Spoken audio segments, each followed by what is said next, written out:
Salut, c'est Trado, je suis content de vous retrouver pour la mise à jour de l'analyse technique du CAC 40. Une séance intéressante aujourd'hui avec 0,33% de hausse, mais c'est plus la manière qui est intéressante, davantage que la prestation du CAC 40 en fin de journée.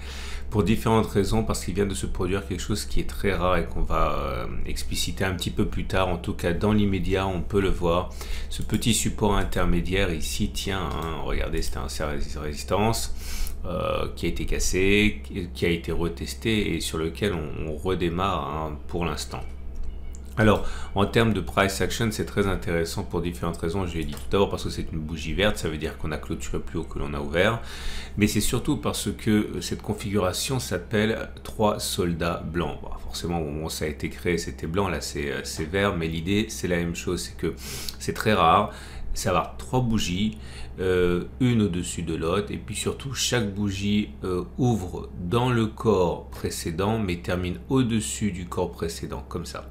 Et il faut vraiment que ça ouvre dans le corps précédent et que ça termine au-dessus du corps précédent. Alors encore une fois, c'est rare parce que là par exemple c'est pas bon puisqu'il y a des gaps qui séparent les bougies.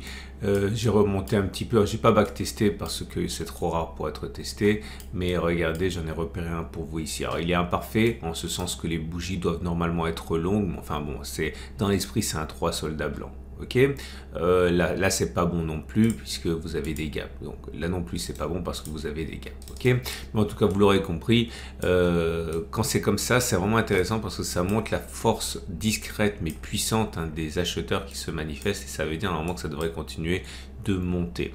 D'autant que si vous regardez les chandeliers Aiki Nashi, vous pouvez constater que ça reste pour l'instant haussier. Alors, on a l'impression comme ça que ça allait de moins en moins et c'est vrai puisque vous avez une bougie avec une mèche basse.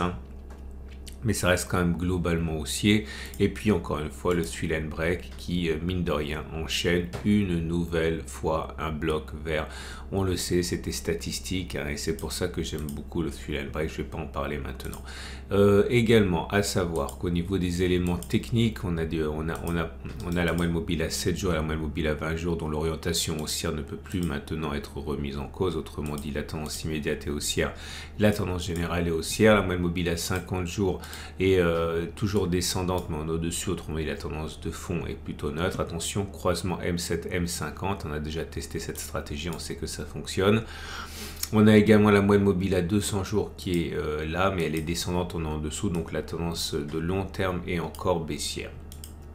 Ce qui nous amène aux autres éléments techniques, mais il n'y en a pas d'autres, puisque au niveau des indicateurs, il n'y a que le MACD0 qui est ultra nerveux ici, qui délivre un signal baissier, puisque vous voyez, le MACD passe en dessous de son signal, mais il faut savoir que 1, c'est super nerveux, donc forcément il y a beaucoup de faux signaux. 2, cela se produit alors que les deux montent encore. C'est pas du tout la même chose que quand le MACD0 descend en croisant son signal. Là, les deux montent, donc j'y accorde pas vraiment d'importance. En tout cas, il y a suffisamment d'éléments favorables pour, on va dire, relativiser un petit peu ce signal baissier. Ce qui m'intéresse également, c'est au niveau de l'Ichimoku, enfin c'est pas assez, plutôt au niveau du super trend. Attendez, je retrouve mon cours ici. Et le super trend a encore fait barrage comme vous pouvez le voir. Donc je vous avais préparé dans la vidéo précédente une stratégie au cas où on casserait le super trend, mais c'est pas encore d'actualité. Le super trend fait de la résistance. Le super trend, pour ceux qui connaissent pas, c'est simplement une fabrication à base d'ATR. Ok, donc en gros c'est complètement adaptable. Il y en a qui utilisent d'ailleurs 3 ATR, d'autres qui utilisent 4 ATR. Enfin pour le super trend ça se configure. Donc on peut mettre 4, 2, 1, 5. Bref, c'est intéressant pour vous de bidouiller, d'ailleurs ça on y reviendra un petit peu plus tard. On a également l'Ichimoku qui apporte plus grand chose maintenant. On est simplement en train de consolider. Vous savez qu'on est dans un vaste trading range, il n'y a pas véritablement de tendance puisque la tendance de fond elle est baissière, on est sous un nuage qui descend mais on vient de l'intégrer, donc c'est une marque de force. Alors le problème actuellement c'est que on n'a pas de tendance, je l'ai dit, on est au-dessus de la Tenkan qui monte, donc la tendance immédiate elle est haussière, la Kijun semble monter également, donc la tendance générale semble devenir haussière mais tendance de fond baissière avec le nuage qui descend. Prochaine grosse résistance, on l'a dit, la SSB, hein, c'est ça qui pose véritablement problème.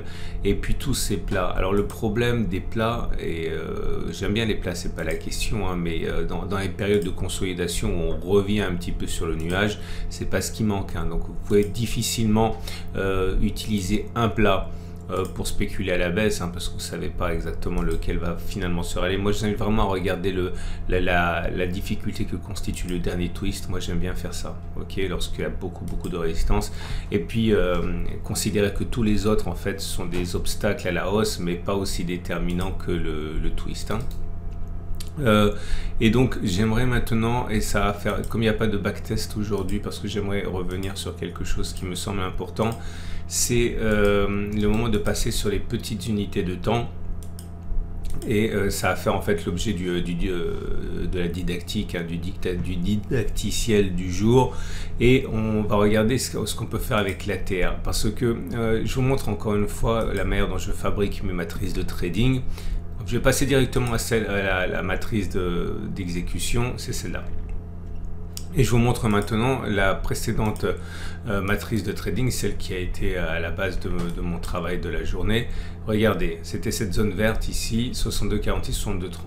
Et parfois, ça fonctionne à merveille, comme ça, comme ça, comme ça. Et parfois, ça ne fonctionne pas à merveille, comme aujourd'hui. Okay, c'est-à-dire qu'on est passé au-dessus et on est repassé en dessous avec un délai de retard.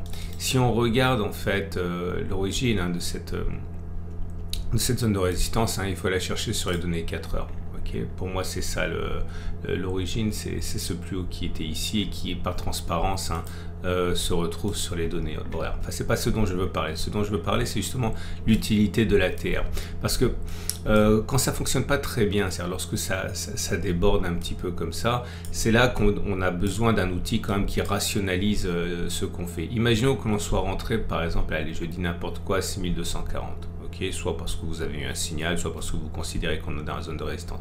Si vous utilisez l'ATR, vous prenez donc votre point d'entrée 6240 et vous ajoutez la valeur d'un ATR au moment où vous entrez. La valeur de l'ATR au moment où vous êtes entré, c'est ici, c'était 29,5. Okay, donc vous faites 6240 plus 29,5, ça vous donne 6269,5. 6269,5, ça donnait, voilà, ici. Bon, voilà à peu près là. Comme vous pouvez le voir, à ce niveau, le stop de protection n'était pas touché.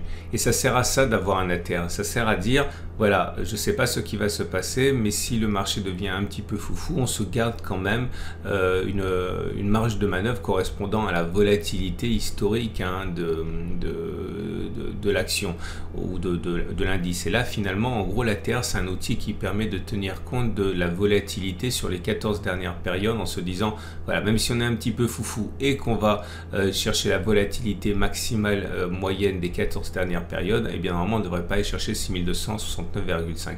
Et c'est pour ça que c'est intéressant d'utiliser l'ATR plutôt que mettre un stop loss. Parce que bon, il y a plusieurs niveaux à ce niveau. Le débutant total, cherchez pas, il met pas de stop loss. Okay, le débutant intermédiaire, on va dire, enfin l'intermédiaire va mettre un stop loss, mais il va se demander où il va le mettre. Il va se dire, bon, bah, je vais le mettre juste au-dessus.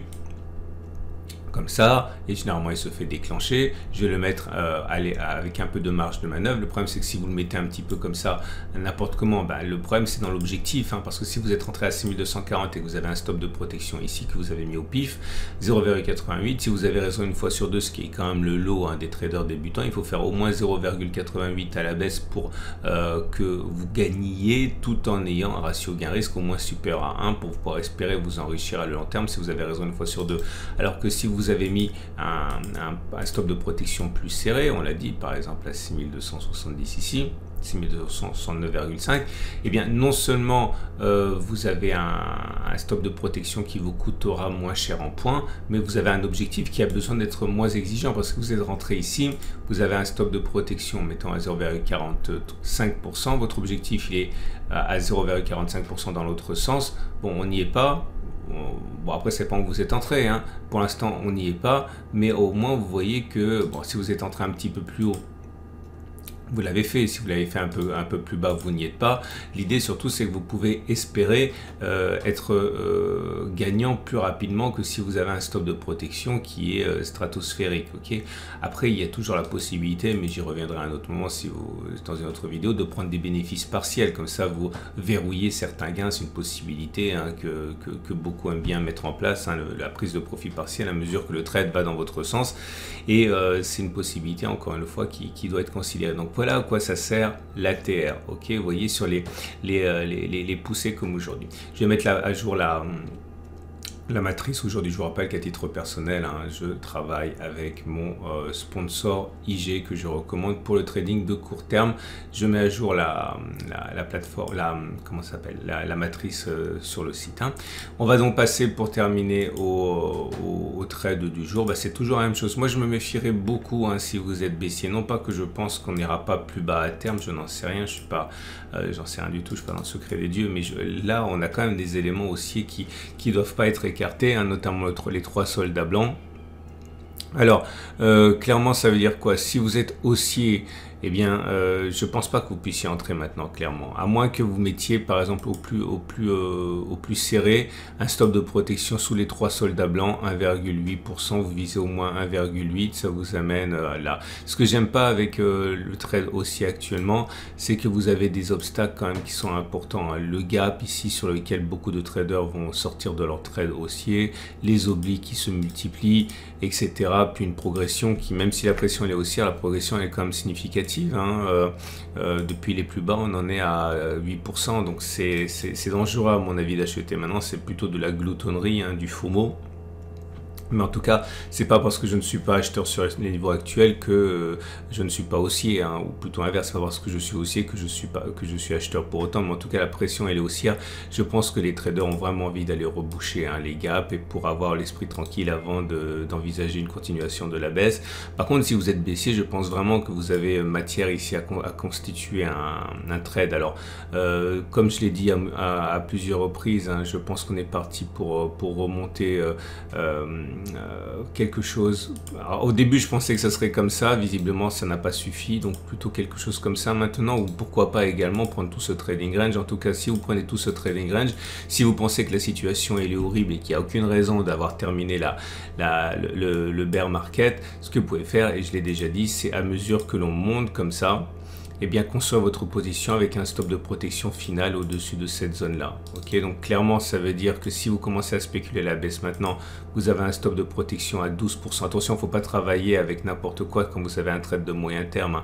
Il faut envisager d'investir avec des produits qui vieillissent bien et qui ne vous coûtent pas une fortune, notamment les CFD. Mais attention, pas les CFD au comptant, les CFD à échéance, mais je ne sais pas si vous en disposez sur votre plateforme si vous n'avez pas IG, mais l'idée c'est qu'encore une fois, si vous prenez des CFD normaux, vous allez vous faire tailler menu par les cours, par les frais, donc ça il faut pas. Mais en tout cas, l'idée c'est que vous considérez que sur votre première position, vous pouvez gagner, mettons, au moins 7% avec un stop de protection à 12%, donc ça c'est un peu faiblard. Mais à mesure que l'on monte, votre deuxième position, par exemple, vous pouvez mettre votre stop de protection, il devient 8,7% pour un objectif à 11%.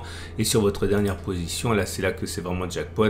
Votre stop il est à 5, mais votre objectif il est à 13%. Donc globalement, en construisant une position au fur et à mesure que l'on monte, vous pourriez effectivement retomber sur vos pieds au cas où on aurait une attaque baissière. Voilà, c'en est terminé pour moi. C'est une excellente journée. Je vous invite à regarder tous les formats du week-end, notamment l'investissement de long terme pour votre retraite, pour la transmission, l'investissement dans l'or. Il y a une baleine, je l'ai dit, qui a acheté pour 1 milliard de dollars de pièces d'argent.